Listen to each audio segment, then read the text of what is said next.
Hi, and welcome to another of my mad magnet experiments. This will be my craziest so far. I'm sure you haven't seen this before. I'll attempt to combine two 6x2 inches neodymium magnets. Magnets with a rated pull force of 1,200 kilograms each. Is it even possible, or will I fail and end up with an expensive pile of magnet crumbles? Neodymium magnets are not toys. Do not handle magnets of the shown size unless you know and accept all the risks involved. So why would I even attempt this? It mostly started as a standing joke in the comments on my videos where I combine already large neomagnets. I never took it seriously and just dismissed it with the "I've only bought one of them, send me a second one and I'll consider it" not. The years went on and the thought started haunting me. Is it even possible? Can I do it? For some of my other experiments, like testing the magnetic reactions of elements, it would be useful to have a magnet with a massive far-reaching magnetic field. The dream of a 6x4 inches neomagnet was born. Then, in autumn 2017, Magnetportal.de donated two monstrous magnets to my channel. One of them a 6x2 inches.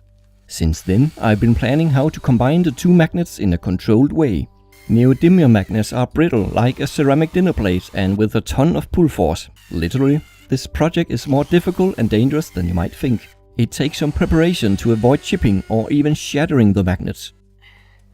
I have used wedges made of hardwood in the past, but they are not solid enough for larger magnets. I hope these filling wedges made of plastic are the solution. They are designed to be solid and not pop out when the weight of a tree is pushing down on them. But my worry is not them falling out. Getting them stuck in the pinch between the magnets is the problem. So off with the spikes.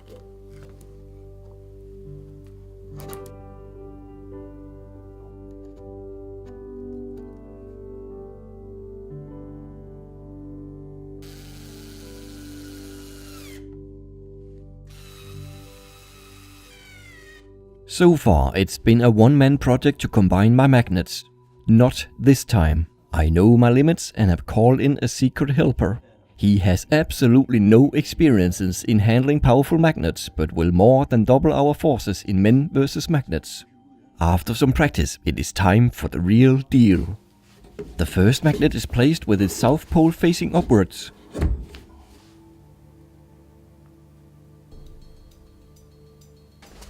And the heavy wedge is placed over the magnet. I double checked the polarity and noticed a low Gauss reading above the wedge. 25 centimeters or 10 inches from the magnet. It is only 1% of the Gauss reading flat at the surface of the magnet. Nicely low for safety, but I still secure the wedge with some old belts to make sure the bottom magnet isn't suddenly set free. The other magnet is placed in a carrier to make sure we never have our fingers between the magnets, again with the south pole upwards.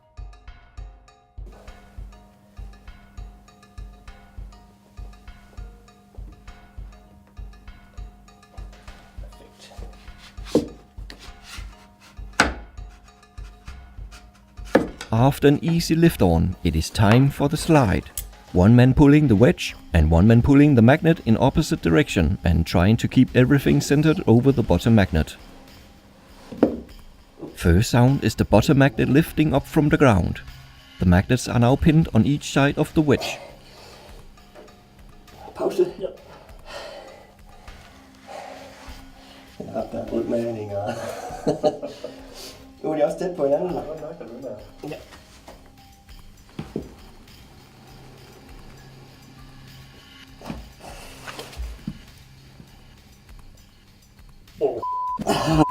After reaching the plastic part, the forces are now too high for this to work. Stop. Even with the secret helper pulling so hard that everything, including me, slides across the carpet, the magnets are not coming any closer. Is this where it ends? Time to come up with a plan B. We decided to turn it into a tug of war. Two Jutlandic Vikings at one end and the two magnets at the other.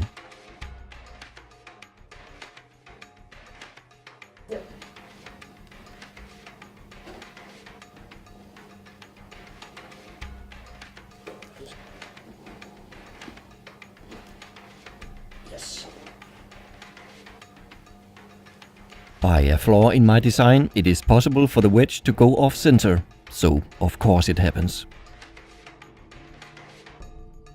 Off camera, we managed to center the wedge a millimeter at the time with a lot of twisting and manhandling. Time for the final pull. However, it didn't last long before something shook us. Godt ud.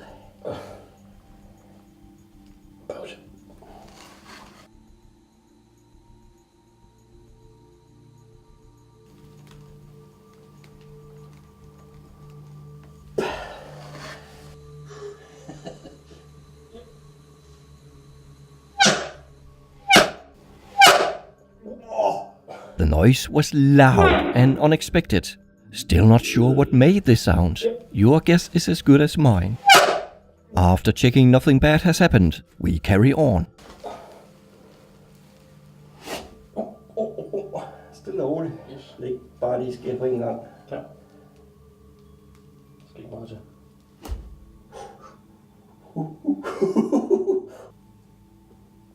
Så. Se, kom til dig. Ja. Stille og roligt.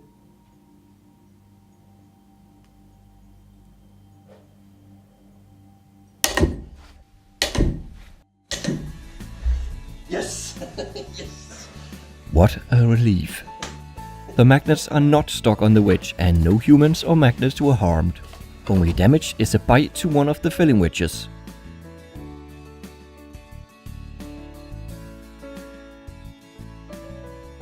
A tiny bit is stuck between the magnets, but it is so flattened that it isn't a problem. Sidder lidt gul af det. Nej.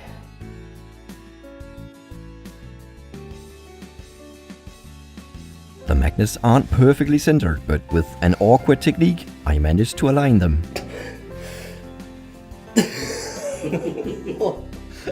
Once all of the edges are aligned, the magnets will not move anymore. They feel like welded. So here it is, a 6 by 4 inches neodymium magnet, more compact and safer to store than the two separate magnets and with a solid magnetic field.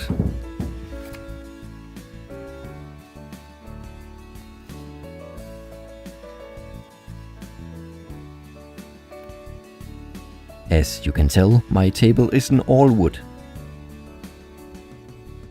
I'm happy that this experiment ended so well. I enjoy learning about science by performing experiments for my videos, and learning by doing is the most satisfying approach. If you are like me, but don't have the stuff needed or don't want to take the risks often involved, I have a nice tip for you.